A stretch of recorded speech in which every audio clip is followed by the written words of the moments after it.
Hi, good morning. Welcome to this fifth session in our daily discussion on structural and grammatical accuracy in English writing. In this course, you have been identifying and rectifying different types of errors in English writing. Today, you are going to identify an error that is so obvious that you may spot it at first sight. Let's read the sentence. Foreign media barons and lobbyists will now not be unable to tamper with sensitive issues of national interest. Here, you find two negatives in that in section B. Will now not be unable. Will not is a negative, unable is a negative, so two negatives coexist there. How do you rectify this error? This error called the double negative by removing one of the negatives. Either you say will not be able or you say will be unable. So the correct sentence uh, may go like this. Foreign media barons and lobbyists will now not be able to tamper with sensitive issues. That's number one. The second way to correct is foreign media barons and lobbyists will now be unable to tamper with sensitive issues.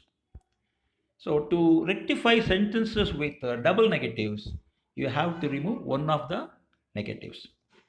So writers have to take care and see to it that such double negatives do not occur, because when such negatives occur, it will confuse the reader's mind so much. Let's see some more examples of this type of error. You can't blame nobody but yourself for this. You can rectify in two ways. You can blame nobody but yourself for this, number one. Number two, you can't blame anybody but yourself for this, right? Second sentence, she wouldn't never do such a thing. Wouldn't, the not in wouldn't is negative, never is negative. So you have to remove one of the two negatives. She wouldn't ever do such a thing. That's number one. Number two, she would never do such a thing. So these are the two ways in which the sentence can be corrected. Next sentence, unless you don't behave yourself, you may not continue here. So either you change unless or you change don't. So there are two ways in which the sentence can be rectified. Unless you behave yourself, you may not continue here. That's the first way. The second way, if you don't behave yourself, you may not continue here. That is, you replace that negative unless with if. If you don't behave yourself, you may not continue here. Next sentence, I didn't find none at the bus stop. Once again, the two ways in which this can be corrected.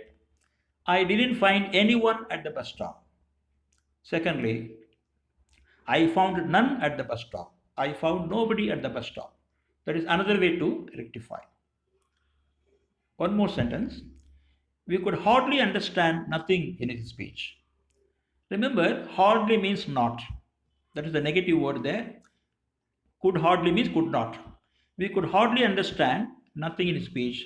How do you rectify? We could hardly understand anything in his speech. Or you may say, we could understand nothing in his speech.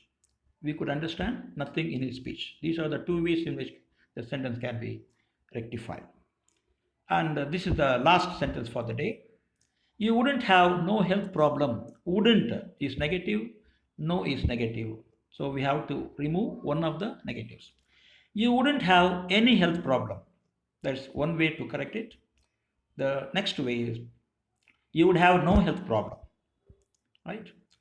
So that's how you correct sentences with double negatives by removing any one of the negatives there. So as we have already seen, writers have to take care to see that such double negatives don't occur in the writings, and help the readers understand your meaning better. Okay, we'll see the next sentence tomorrow. Bye.